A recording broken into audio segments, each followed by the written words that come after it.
So what does it mean to claim that a being like God does not exist? Because when you listen to religious apologists, they'll often have you believe that the only way to justify such a proposition is by scouring every last nook and cranny of physical reality itself, only to turn up empty. Of course, that's not what it means at all, and everyone knows it, because proving a negative in this sense is a philosophically impossible feat. But if that's truly the case, then how do we claim that anything at all doesn't exist? What is the epistemic basis by which we can reject the existence of things like Bigfoot, unicorns, and Yahweh? Imagine that you're out shopping for a new car when the dealer presents you with a next-generation performance vehicle. The car certainly looks snazzy enough, but the features are amazing. Not only does this car actually fly, he says, but it powers itself on garbage and even travels through time. It's the coolest thing you've ever heard in your life, so naturally you take the dealer completely at his word and write him a check, right? No, you're skeptical. Nothing like this exists in your experience, and as far as you know, nothing ever could. So you demand some form of justification for why you should fork over perfectly good money for this product. It's certainly a reasonable request, but for some reason the dealer almost seems insulted by it. After all, he just knows in his heart that this car can fly, and he even brings out the rest of his staff to personally testify on his behalf. Are you convinced now? What if he tells you that the car only flies and travels through time as long as you believe it does? And if it still doesn't fly or run on garbage, then you just aren't believing hard enough and need to keep building your faith until it does. Are you convinced now? What if he threatens you with legal action, criminal incarceration, and torture unless you buy this car? Are you convinced now? What if the dealer drags out a chalkboard and explains the fundamental principles of cold fusion, followed by a primer on temporal physics? As far as you can follow, the logic appears to be completely sound and the mathematics is simple and elegant. Are you convinced now? Finally, what if he just sits you down in the damn thing and takes you for a test drive? Then, fueled by nothing but trash from the nearest dumpster, you really do take off, fly over the city, and even stop for a detour in the late Jurassic to take pictures of dinosaurs. Are you convinced now? I know I would be. This simple story illustrates a scientific principle called the null hypothesis. Because it's one thing to merely claim that a car can fly, yet another thing entirely to physically demonstrate it. Remember that synthetic propositions follow a specific set of rules, chief among which is the ability to predict events with a measurable impact in our sensory experience. So when some guy tries to tell you that his car can fly, then sooner or later you should be able to hop into his car and actually experience flight. And if you can't, then his claim is justifiably false. But notice how there's an intrinsic epistemic disparity between the positive claim and its null, because the claim that a car can fly carries with it a series of predictions about our actions and their ultimate consequences in our sense experiences. But the claim that a car cannot fly carries no predictions at all, other than the continuing absence of any particular manifestations. The physical expectations of the null hypothesis are therefore immediately satisfied by default without even lifting a finger. That's why the burden of proof always lies with the person making the positive claim and never with the person who rejects it. It's important to realize that this is more than just some passing philosophical nuance, but a very real, practical principle that governs all of our daily lives. It's the reason why suspects in a criminal court of law are always legally innocent until proven guilty. It's the reason the United States has yet to invade Canada in a preemptive strike against their secret radioactive doomsday machine. It's the reason why nobody has ever attempted to appease the flying space monkeys from planet Neptune. Absence of evidence really is evidence of absence, and anything claimed without justification may be immediately rejected without argument. So unless Christians learn to back up this God thingy of theirs in the form of a predictable sensory manifestation, then any arguments they have to offer are already wrong before they even begin. Bear in mind now that all this practically boils down to is the idea that pure unfettered say-so is not necessarily sufficient justification for certain propositions. Yet despite this universal simplicity, many Christians will still fight tooth and nail to shift the burden of proof over God's existence anyway. They'll say things like, there are no good arguments that atheism is true, or maybe they'll demand proof and evidence that atheism is accurate and correct.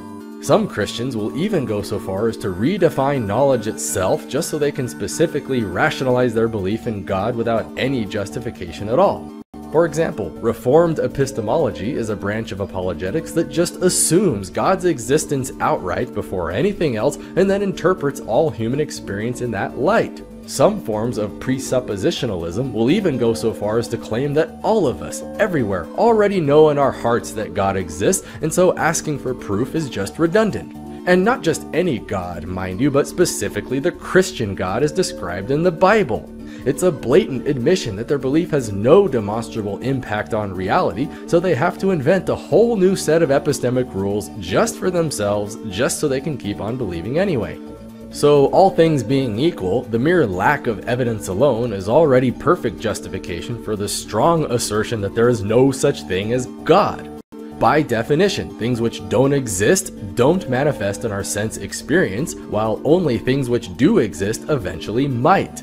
But religious apologists have a remarkable habit of failing on every conceivable epistemic level you can imagine. Because it's one thing to assert the existence of things that might be real, like a powerful personal agent with a vested interest in human affairs, but another thing entirely to believe in things that absolutely cannot be real, like an omnipotent, omnibenevolent being that necessarily exists outside of space and time. For instance, let's consider the idea of omnipotence, which is usually defined by the infinite potential to do literally anything. Alright, so if God can do anything, then let's see God create a rock so heavy that even God himself cannot move it. I know that I can personally perform this task on myself just fine, so why is it so hard for a deity? Or better yet, can God create a creature that God himself cannot control? How about if God creates another omnipotent God and then beats that God in an arm wrestle? No matter how one answers, there have to be things outside of the ability of an omnipotent being. This illustrates another fundamental epistemic rule known as coherence, the idea that whatever properties you assign to something, those same properties cannot lead to any annoying contradictions. A classic example of this is the idea of a married bachelor. By definition, a bachelor is already unmarried, so anything that happens to be married is automatically no longer a bachelor.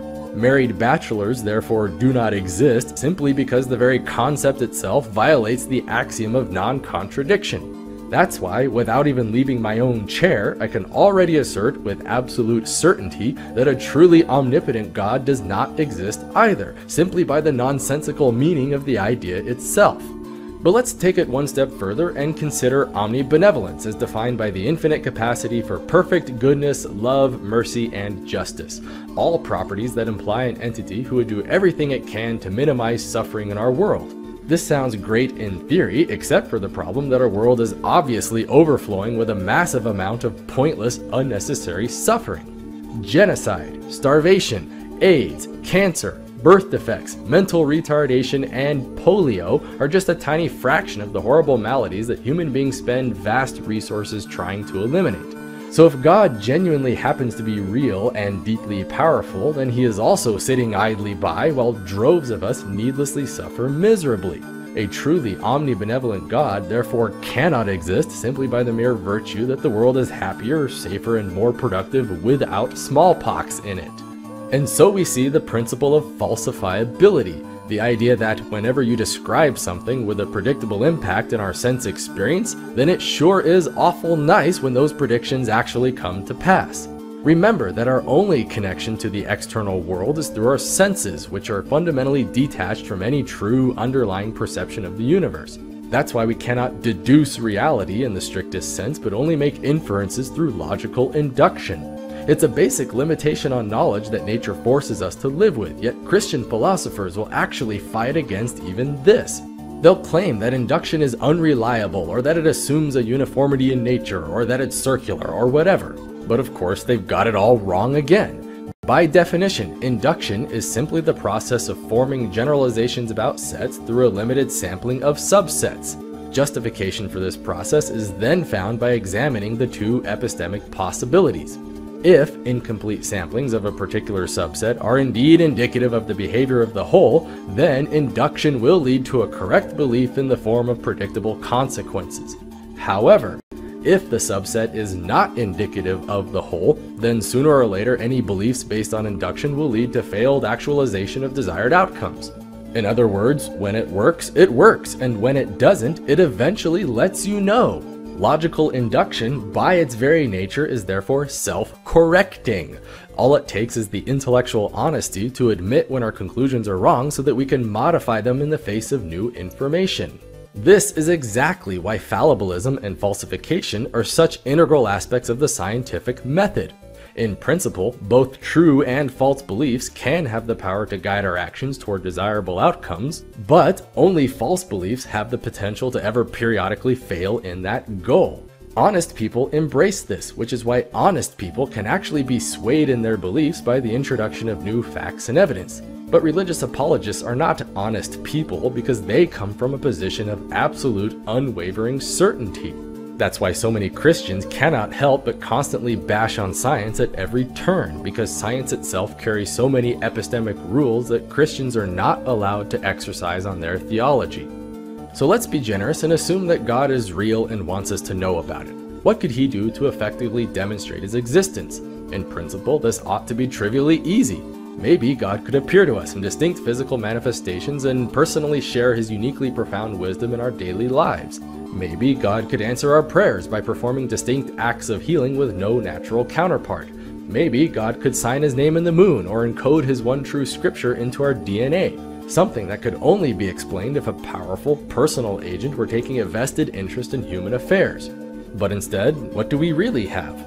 We have a bunch of jumbled storybooks riddled with known corruptions and inconsistencies. We have the dogmatic assertions of hack philosophers and theologians who abjectly refuse to ever recognize or correct a single error from their beliefs. And we have a bunch of mutually incompatible denominations, all claiming to represent the one absolute truth, yet continually diverging further apart with every passing generation. In short, we have exactly what one would expect from a purely cultural phenomenon of human making.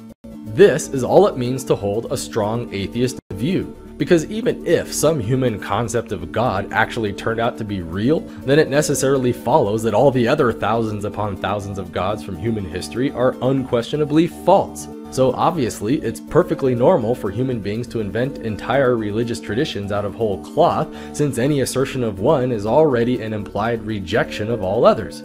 But it's a simple fact of logic that, while they cannot all be true, they certainly can all be false. Consequently, the only meaningful distinction between an atheist and a Christian is that atheists simply go one step further by including Yahweh in that long list of gods that certainly don't exist. Any moron can claim that God is real, and any moron can rationalize that claim under a cloak of convoluted rhetorical arguments, but only a true and living God can exclusively demonstrate himself in the form of a predictable sensory manifestation. And if apologists would just fulfill this one simple criterion, then virtually everyone on earth would be more than happy to believe in God and convert to Christianity. But until this happens, we are all more than justified in cutting to the chase by declaring openly and proudly that God does not exist.